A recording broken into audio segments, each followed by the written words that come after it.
This is Gerardo Del Real with Resource Stock Digest. Joining me today is the CEO of Aztec Minerals, Mr. Simon Dyakowski. Simon, I'd ask how you are doing today, but the stock is up over 18% on some very, very exciting drill results. So I'm going to assume that you are doing well. You've assumed correctly. We're doing great. We are obviously extremely happy with the market reaction to our results finally, and we're happy to have been able to get them out to the market before the end of the year. Let's talk about those results. You announced assays for the final 5 drill holes from the Tombstone project. You intersected, the headline reads, 6.36 grams per ton gold equivalent over 7.62 meters and 0.62 grams per ton gold equivalent over 140.21 meters.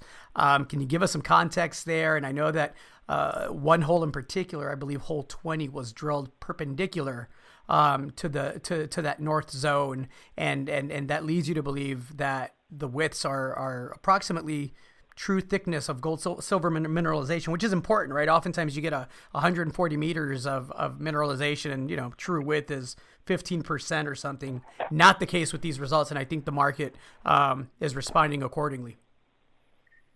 Yeah, we are. Just to highlight from a high level, we are extremely pleased with the consistency of the mineralization. We have been seeing this theme of long hits of consistent low-grade mineralization starting right from surface in some parts along the contention structure throughout the drill results of our recently completed 3,000-meter 21-hole campaign.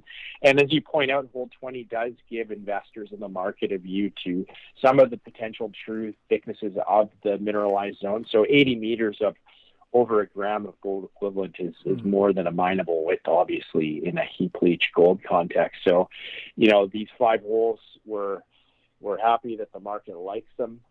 They are just the culmination of our phase 1 drilling, which was that 21-hole program.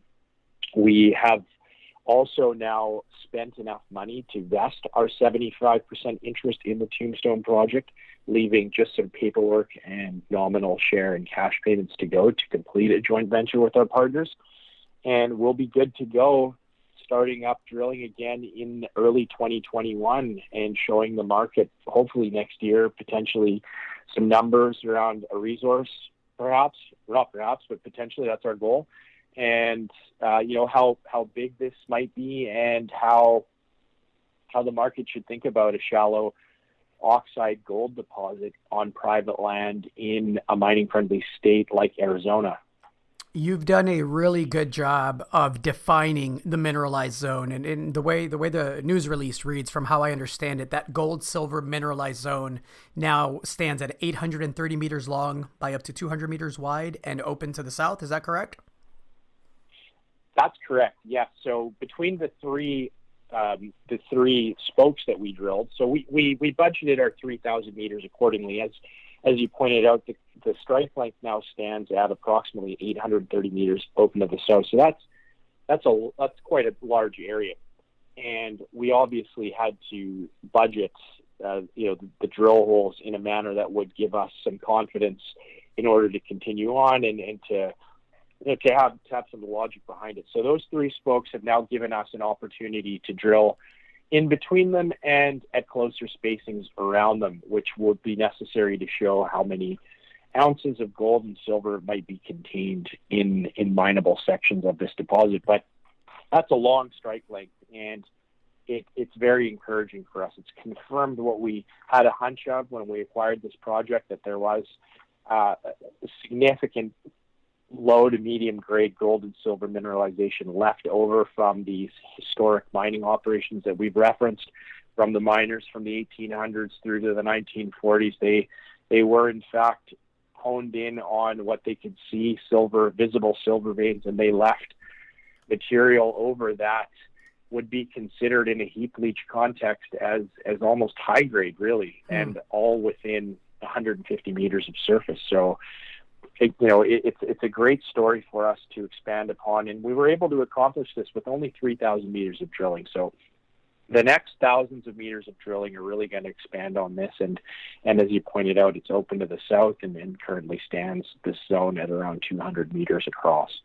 Do you plan on testing those deeper Taylor type CRD targets along the contention structure? I know that's something when you and I initially chatted about this project that was not low hanging fruit, but obviously the home run, right? If you're able to also prove that up on the property. You've already succeeded with the shallow oxide mineralization. You're obviously going to test extensions of what you have, but do you plan on going deeper? We do. Yeah, absolutely. That is one of the plans for 2021. We have a solid foundation now with this shallow oxide gold zone to build upon, to infill, and to expand.